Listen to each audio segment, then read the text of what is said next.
Le Bitcoin est en train de préparer quelque chose de grand puisque regardez, on est ici sur la Bitcoin dominance et on le voit en ce moment d'ailleurs. Le Bitcoin draine toutes les liquidités puisque les altcoins en pâtissent un maximum et ce n'est sans doute pas fini puisque regardez, si on vient casser ici cette borne boule au 47,65, on va venir valider un W weekly qui pourrait ramener la Bitcoin dominance ici au 62,89. Donc est-ce qu'on est ici en train d'essayer d'accumuler un maximum de force pour vraiment permettre au Bitcoin d'aller réaliser toutes les targets que nous nous fixions, 100 000, 150 000 dollars, et quel impact est-ce que tout cela va avoir sur les altcoins et sur le marché des crypto-monnaies en général? C'est exactement ce que nous allons voir dans cette vidéo. Hello à toute la team Logique, ravi de vous retrouver dans cette nouvelle analyse du marché crypto-monnaie. On est aujourd'hui le mardi 12 octobre 2021 et il est 11h55 à l'heure à laquelle je tourne cette vidéo. Alors comme vous le voyez derrière moi, on a la majorité du top 30 qui est en train plutôt de pâtir d'une certaine dominance du Bitcoin, qui est en train vraiment de récupérer. Donc un Bitcoin ici aux 56 947 dollars, plus 0,98% sur la journée, donc on n'est pas sur une grosse performance. On l'a souligné hier, de toute façon, un certain essoufflement de la force acheteuse.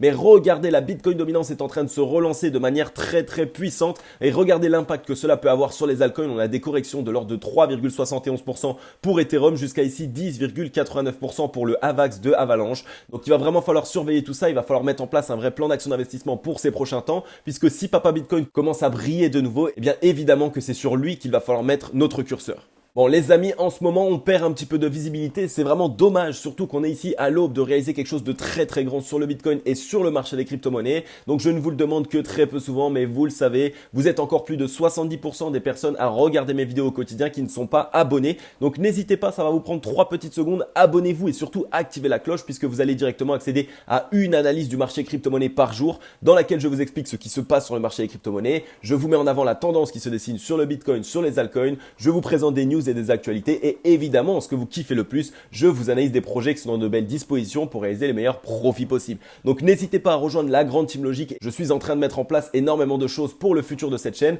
Donc n'hésitez pas aussi à me montrer et à me manifester votre soutien avec un gros like et un gros commentaire. Ça permet de mieux référencer la team Logique et ça va donc permettre d'agrandir la famille. On est sur le Scalpex Index, un Crypto Fear and Greed dans la joie 78. Donc rappelez-vous la dernière fois qu'on était dans le 78-79, qu'est-ce qui s'est passé? On a eu directement un flash crash qui s'est passé. Donc c'est une zone que maintenant on doit chercher à surveiller. C'est une zone sur laquelle il faut absolument mettre en place un plan d'action. Un social index sur up, un market order flow en recherche de vente cet après-midi. Alors qu'est-ce qui s'est passé? Comme je vous l'ai dit dans la vidéo d'hier, le marché chinois ici a fait casser à la hausse ce range dans lequel nous étions, cette résistance aux 55 624 dollars. Alors je suis allé vérifier et cette cassure a eu lieu ici avec que très peu de volume. Donc vous le savez, lorsqu'on casse une zone de résistance aussi clé que celle-ci, généralement il faut la casser avec du volume, surtout si on n'est pas encore venu la pullback pour repartir. Donc attention, on est en train ici déjà de commencer à buter, on ne sait plus trop ce qu'on fait, on n'arrive plus à réaliser de nouveaux tops et on a énormément d'indécision. Et généralement c'est à ce moment-là qu'une certaine correction peut se mettre en place. Alors attention, évidemment, ça ne veut pas dire qu'on va avoir une énorme correction et qu'on va repartir très fortement à la baisse. D'abord, il y a la possibilité ici de revenir tester ce niveau en tant que support. Les 55 624, donc anciennement résistance qu'on a cassé ici à 2h du matin le 11 octobre, ça peut devenir une zone de support sur laquelle on pourrait essayer de trouver rebond. Là aussi, c'est une zone qu'il va falloir surveiller si on vient à avoir une correction, puisque si cette zone n'arrive pas à tenir, là à ce moment-là, on peut avoir une correction plus marquée et revenir ici sur les 53 777, voire certains niveaux clés qui sont plus bas que nous n'avons encore jamais retesté. C'est exactement ce qu'on va aller voir sur les graphiques. Ok, on est ici sur le Bitcoin en daily et regardez hier comment est-ce qu'on a clôturé. On a clôturé ici avec plutôt une bonne décision de la part des bulls. On a quasiment aucune mèche qui a été revendue de la part des bears et ça c'est plutôt une bonne indication généralement. On a eu un petit peu de volume aussi qui s'est adossé, pas encore énormément, vous le savez, on attend vraiment d'avoir ici du volume pour essayer de prendre une certaine décision. Pour l'instant, on a une réaction bear qui commence à se trouver ici sur la zone des 57 560 dollars. Alors on commence un petit peu à tricoter, on n'arrive plus forcément à réaliser un nouveau plus haut, donc on commence un petit peu à s'essouffler et ça c'est tout à fait normal puisque regardez ici, en fait on n'est pas nulle part, on est simplement ici dans cette zone dure de volume profile. C'est une zone dans laquelle il y a un spike de volume profile, donc c'est une zone qui a été très travaillée dans le passé, c'est une zone qui va jouer un niveau de résistance très important. Donc si on n'arrive pas ici à montrer vraiment de la force acheteuse, si on n'arrive pas à essayer de prendre une certaine décision, eh bien on risque de se faire rejeter de ce niveau. Attention, vous le voyez, si en plus de ça on casse ici cette zone de résistance aux 54 370 dollars, eh bien on a toujours ici ce creux de volume profile qui pourrait nous aspirer très facilement. Donc il va vraiment falloir surveiller ces prochains temps, c'est vraiment une zone qui va va être fatidique. Si on arrive à la casser à la hausse, alors là c'est le moment, on va essayer d'aller retester à minima l'ancienne ATH aux 60 000, 64 000 $. Par contre, si on vient à être rejeté, là comme je vous l'ai dit, c'est plutôt une mauvaise indication. On va regarder un petit peu aussi au niveau du ruban de moyenne mobile, puisqu'on ne l'a pas retesté ici depuis la journée du 1er octobre. Donc ça commence à faire long, et vous le savez, qu'est-ce qu'il se passe avec le ruban de moyenne mobile? Eh bien, il joue un effet dément avec le prix, c'est-à-dire que le prix est souvent attiré par le ruban de moyenne mobile. Donc étant donné qu'on est en train de s'en décorréler de plus en plus, à un moment donné, il va quand même falloir pouvoir essayer de revenir à son contact, puisque sinon, malheureusement, eh bien, on ne sera pas sur quelque chose de sain. On va à peine essayer de monter ici un petit peu aux 61 000, et par la suite, on risque d'avoir une correction encore plus marquée. Donc le but vraiment ici, ce serait vraiment d'avoir une certaine correction pour pouvoir récupérer de la force, pour récupérer du souffle et pour essayer de revenir tester ici ce ruban de moyenne mobile. En plus de ça, on voit qu'il est bien remonté et qu'il est simplement ici au contact de notre fameuse trend de baissière qui nous maintenait ici depuis le top, et c'est une trend de baissière qui nous tenait en weekly. Donc ce serait une bonne indication de revenir la tester, puisque depuis qu'on l'a cassé à la hausse ici, on n'est encore jamais revenu la tester, à part avec ce mini flash crash qu'on a eu ici sur la journée du 10 octobre 2021. Et d'ailleurs ce flash crash aussi, on l'avait annoncé, me semble-t-il ici le 8 ou le 7 octobre. Donc il faut quand même dire quand on voit les bonnes choses. Ensuite, si on regarde un petit peu au niveau du MACD, là on a un petit peu une divergence bear qui est en train de se mettre en place, puisque regardez, si on regarde ici la force acheteuse, lorsqu'on a commencé notre impulsion haussière, on a bien eu de plus en plus de momentum acheteur qui rentrait. Par contre ici, depuis le 7 octobre 2021, on a de moins en moins de momentum acheteur, tandis qu'on est en train de réaliser des plus hauts de plus en plus hauts sur le cours. Donc comme vous le voyez, de ici à ici. Donc ça, c'est une divergence bear. Ça montre quoi? Ça montre qu'actuellement, on est en train de perdre de la force acheteuse, et que donc on ne peut pas forcément soutenir la tendance haussière sur laquelle nous sommes. Donc si les boules ne se montrent pas ces prochains temps, si on ne commence pas à refaire rentrer à nouveau de la force acheteuse, alors de cette manière, ça risque d'être compliqué pour nous de partir plus haut. Et en plus de ça, comme je vous l'ai dit, on est dans une grosse zone de confluence, ce gros spike de volume profile que nous sommes en train de travailler actuellement. Et ensuite, si on regarde un petit peu au niveau du RSI, là aussi on voit qu'on est plutôt divergent, c'est-à-dire que ici les deux tops sont quasiment sur le même niveau, tandis que ici le nouveau top que nous venons de créer est bien plus haut que l'ancien top, et donc ça c'est une divergence bear. Et qu'est-ce que ça montre là aussi? Ça montre que la force acheteuse n'est pas autant présente que le cours nous le retranscrit actuellement, et généralement des divergences bear ici dans la zone des 70 de RSI, c'est plutôt une annonce d'avoir une petite correction, ça peut avoir une certaine réaction bear, donc là aussi il va falloir rester prudent. On est en train à nouveau d'être rejeté de cette zone des 70 de RSI, on voit qu'on a une petite oreille de chat qui est en train de se mettre en place, qui est simplement un M-top, donc qui pourrait nous ramener ici à minima chercher ce niveau de support au 57,13, on a un niveau de support intermédiaire encore ici au 53,76, et vraiment si jamais il commence à y avoir une correction bien plus marquée, on a les 52 RSI. Donc dans tous les cas, on a énormément de niveau de support en dessous de nous, et j'ai envie de dire, il vaudrait même mieux avoir cette correction ici prochainement. Ça permettrait d'avoir un Bitcoin qui est sain, ça permettrait d'avoir du coup une belle reprise haussière par la suite, dans laquelle on pourrait se construire du coup avec très peu de levier, puisque là évidemment une correction comme celle-ci, ça pourrait faire fermer pas mal de leviers, et en plus de ça, ça permettrait de se reconstruire ici en escalier comme on aime bien faire, pour essayer d'aller chercher nos targets 70 000, 80 000, 100 000, voire même 150 000 $. On voit qu'en ce moment le Bitcoin est vraiment en train de reprendre son trône. Ensuite, on est sur la Bitcoin dominance, et je pense que je n'ai même pas besoin de l'analyser. Vous voyez de vous-même, le graphique parle de lui-même. Regardez ce qu'il est en train de se passer. On est en train de mettre en place un énorme double bottom ici sur la Bitcoin dominance en weekly, et ça c'est une super bonne indication pour avoir une belle reprise haussière. Pour l'instant, on manque un petit peu de volume, et vous le savez, lorsqu'on vient d'avoir le bottom, qu'on est en train d'avoir cette reprise, eh bien les acheteurs sont souvent assez frileux, mais par la suite on a cette reprise haussière.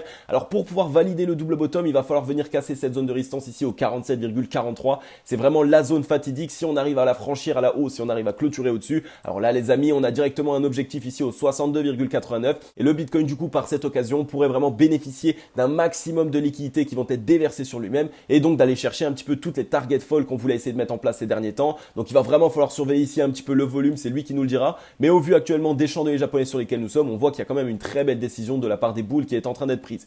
Si on regarde un petit peu au niveau du RSI, on a eu ici une très belle divergence haussière sur ce double bottom, donc là aussi c'est une très bonne indication. On est ici en train d'aller au contact des 52 RSI, donc il va falloir qu'on voit la réaction qu'il va y avoir, et comme vous le voyez, généralement le RSI est vraiment corrélé avec des niveaux de résistance qui sont clés, puisque les 52 RSI sont totalement ici sur la même ligne que la fameuse zone boule, que si on venait à casser, on arriverait à notre objectif. Donc ces deux zones de résistance ici qu'il va falloir surveiller un maximum. Si on vient sur les 52 RSI et qu'on commence à être rejeté, alors là ça va demander un petit peu plus de vigilance. Par contre, si on voit qu'on arrive ici directement sur ce double bottom à venir franchir cette zone des 52 RSI, alors la Bitcoin dominante, je pense que rien ne pourra l'arrêter. Et si on regarde au niveau du MACD, on voit qu'on qu'on a eu une très nette reprise de la part du momentum acheteur. Donc ça montre quoi? Ça montre qu'il y a de plus d'intérêt sur la Bitcoin dominance, que les acheteurs sont vraiment présents et donc que le Bitcoin peut vraiment ici bénéficier d'un maximum de liquidité. Rapide update sur le Bitcoin, je reviens juste faire un point parce qu'on a oublié de parler ici de ce petit flash crash, de cette petite mèche qui est venue ici directement toucher notre trend de baissière. Alors pour l'instant on est déjà venu la tester, donc ça peut quand même être une bonne indication pour nous dire qu'il y a peut-être la possibilité de ne pas revenir la chercher elle entièrement. Mais vous le savez en ce moment, qu'est-ce qu'il se passe sur pas mal d'actifs? Il y a soit des grandes mèches haussières et par la suite on a une petite latéralisation, et qu'est-ce qui se passe? Le prix vient chercher cette mèche haussière, soit on a une mèche baissière, on a aussi une petite latéralisation et le prix vient chercher cette mèche baissière. Donc on a ici cette envie de venir chercher les mèches. Pourquoi? Parce que ici en fait simplement parce que ici on est venu tester la demande et qu'ont vu les Waves du coup au vu de cette mèche qui a été totalement rachetée, eh bien elles ont vu que la demande est toujours très présente, qu'il y a énormément d'entrain sur le Bitcoin et que beaucoup de gens veulent acheter. Donc là c'est elles qui vont prendre la décision, soit elles vont se dire ok bon vu qu'on est bien soutenu par des investisseurs, eh bien on va envoyer le Bitcoin, ça y est c'est le moment, on veut lui permettre de réaliser son certain rallye, soit inversement on se dit ok non on n'a pas envie que tous les investisseurs puissent essayer de bénéficier de la hausse sur le Bitcoin qui pourrait avoir lieu, donc on revient chercher cette zone pour la tester, pour essayer de créer de la peur et par la suite on vient faire un rebond. Donc voilà un petit peu cette update pour dire que le Bitcoin actuellement est dans cette indécision. Il va vraiment falloir surveiller cette zone. Comme je vous l'ai dit, ici on est dans un spike de volume profile. Si on arrive à s'en affranchir, alors là les amis c'est le moment, on part, et donc les Waves ont pris leur décision de vouloir faire rentrer un maximum d'investisseurs sur le marché. Par contre si on vient à en être rejeté, comme je vous l'ai dit ici, on a un énorme creux de volume profile. Ensuite, on est sur Ethereum. Ethereum est vraiment plus frileux que Bitcoin actuellement. On voit que, regardez, toutes ces mèches ici, on voit qu'on a des grosses bougies d'indécision sur un niveau de résistance clé ici aux 3620 $. Donc ça, c'est plutôt une mauvaise indication. On commence à avoir de la réaction bear. Regardez ici la taille des chandeliers japonais. On voit que les corps de bougies sont totalement pleins de la part des bears. Et donc, ils commencent à avoir de plus en plus de force. Les bears sont encore assez frileux. Il n'y a pas encore énormément de volume. Donc, il faut absolument que les bulles se montrent pour essayer de prendre une certaine décision et pour faire en sorte qu'on ne commence pas ici à lâcher. On a ce niveau de support qui est clé ici entre les 3318 $ jusqu'aux 3283 $. Donc ça va être ici un peu une zone clé. Il va vraiment pas falloir la lâcher à la baisse. On va regarder un petit peu au niveau du RSI à où est-ce qu'on en est sur Ethereum. On voit qu'on est en train ici de réaliser un certain double bottom au-dessus des 52 RSI, à voir ce que ça va donner. Est-ce qu'on va quand même devoir venir chercher ici les 52 RSI ou non? On est un petit peu dans cette indécision. Là aussi on attend une certaine force acheteuse et on n'a pas envie de passer sous les 52 RSI parce que c'est une zone du coup qui ferait que les bears pourraient reprendre la main sur cet actif. Et le momentum acheteur actuellement est totalement en train de perdre de sa force. On voit qu'on a ici une trend qui est en train de faire un certain dos rond. Donc ça c'est une mauvaise indication là aussi pour Ethereum. Ça montre que les bears sont en train de se montrer et ça montre surtout que les bulls ne sont plus que très peu présents. Ensuite, on est du côté des news et je voulais absolument vous passer cette news dans la vidéo d'hier, mais vu que la vidéo était déjà assez longue, eh bien je ne l'ai pas faite. Mais on va le faire aujourd'hui. La valeur traitée par le réseau Bitcoin atteint un nouveau record journalier et ça c'est très très intéressant et ça montre qu'actuellement le Bitcoin est toujours et continuellement en train de se développer. Un signe de la grande forme du réseau Bitcoin en ce moment. La blockchain a traité une somme de 31 milliards de dollars en une seule journée, un record absolu et ça c'est génial vraiment. Ça montre qu'il y a une certaine adoption mainstream. Ça montre aussi que le Bitcoin a une réelle utilité, qu'il y a énormément de transactions qui sont réalisées sur lui-même actuellement et surtout, qu'est-ce que ça montre? Ça montre que la technologie se développe et qu'elle arrive ainsi à traiter de plus en plus de transactions par seconde, par journée. C'est juste génial et ça montre qu'il y a toujours cette possibilité de développement. Alors habituellement, on ne descend pas forcément, mais là on va le faire et on a un gros titre qui nous dit que les gros investisseurs sont de plus en plus présents puisque au vu des grosses transactions qu'il y a eu, eh bien c'est évidemment des gros portefeuilles qui font des échanges. Tout cela suggère que les utilisateurs du réseau Bitcoin ont tendance à faire transiter des sommes importantes, une interprétation confirmée par une publication récente de Glassnode. La firme d'analyse expliquait ainsi lundi dernier: si l'on se réfère à la taille des transactions sur la blockchain, on voit que les très grosses transactions, donc les transactions de plus de 10 millions de dollars, continuent à dominer. La domination croissante des grosses transactions suggère une maturation du Bitcoin en tant qu'actif, avec un intérêt croissant des individus fortunés, des bureaux de négociation et des institutions. Et donc qu'est-ce que ça montre ça? Ça montre qu'en fait cette deuxième phase du bull run sur laquelle nous sommes actuellement et surtout celle qu'on attend, celle qu'on a envie de voir partir, eh bien elle va être totalement supportée par de plus en plus de grands portefeuilles, que ça soit des institutions, que ça soit des fonds de gestion, que ça soit des Waves, que ça soit simplement des grands milliardaires ou des gros investisseurs, mais dans tous les cas, ils n'ont pas envie de voir partir le Bitcoin sans eux. Et c'est surtout pour ça qu'on est en train actuellement de créer de l'hésitation, qu'on crée des grosses périodes de latéralisation, des périodes de désintérêt. C'est pour permettre à ces gros institutionnels de totalement se charger pour pouvoir vraiment surfer cette deuxième vague. Et ça montre quoi aussi? Ça montre qu'il y a de gros fonds qui sont rentrés sur les niveaux sur lesquels nous étions, celle sans doute après la correction de mai 2021, donc sur la zone des 28 000, 30 000 jusqu'aux 40 000 dollars. Donc, qui s'est donc transformé en une zone qui va être très défendue par les Waves. Et pourquoi est-ce que ça c'est super intéressant? Eh bien, ça nous montre que même si on va chercher des belles targets, 100 000, 150 000, pourquoi pas même 200 000, eh bien, si on venait à avoir une correction par la suite, normalement, la zone ici entre 30 000 et 40 000 dollars va être très compliquée à retoucher puisque ça va être défendu par les Waves. Et donc, ça montre qu'on est sur de très très bons niveaux d'achat puisqu'on a quand même connu une certaine correction. Donc voilà, en tout cas, on est ici sur de très très bonnes news sur le Bitcoin, à la fois sur le terme technique, à la fois sur le terme fondamental, à la fois sur l'adoption. En bref, tout ce qu'il faut pour que cette phase 2 du bull run puisse se dérouler de la meilleure des manières. Ok les amis, j'en ai fini avec cette vidéo. Comme d'habitude, j'espère qu'elle vous aura plu un maximum. Voilà les amis, comme vous l'avez vu, cette vidéo a été vraiment particulièrement intéressante, je trouve, par rapport aux analyses, par rapport aux fondamentales aussi du Bitcoin. On voit que toutes les étoiles sont alignées pour que le moyen et long terme du Bitcoin puisse vraiment repartir, pour qu'on ait une phase numéro 2 du bull run qui risque d'être mémorable. On a une Bitcoin dominance qui reprend, on a un Bitcoin qui se met dans les belles dispositions, même si ici à court terme en daily, on est plutôt en train de s'affaiblir. On pourrait s'attendre à cette certaine correction et repartir. Mais attention les amis, je ne nous répéterai jamais assez qu'il faut toujours être prudent, puisque si tout le monde s'attend à une correction, eh bien que va faire le Bitcoin? Il continuera à la hausse. Et c'est d'ailleurs pour cette raison, je pense qu'on est encore en train de faire des plus hauts de plus en plus hauts, même si les acheteurs sont de moins en moins présents.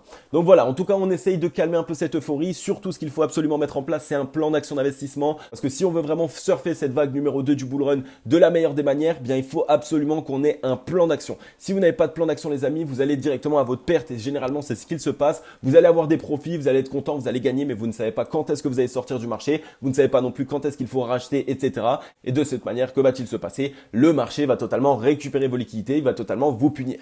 Donc si vous n'avez pas de plan d'action d'investissement, n'hésitez pas, cliquez sur le lien dans la description, vous allez pouvoir accéder directement à toutes mes stratégies d'investissement, tous mes plans d'action d'investissement. D'ailleurs, le troisième programme est enfin sorti avec 50% de réduction. Il s'appelle le trading c'est bien, le hodling c'est mieux. N'hésitez pas à aller y faire un tour. Dans ce programme, nous traitons ensemble des plans d'action d'investissement que les Waves utilisent. Donc voilà les amis, comme d'habitude, je vais vous souhaiter à tous et à toutes une agréable journée ou une agréable soirée. C'était Cryptologique. Ciao, bye bye.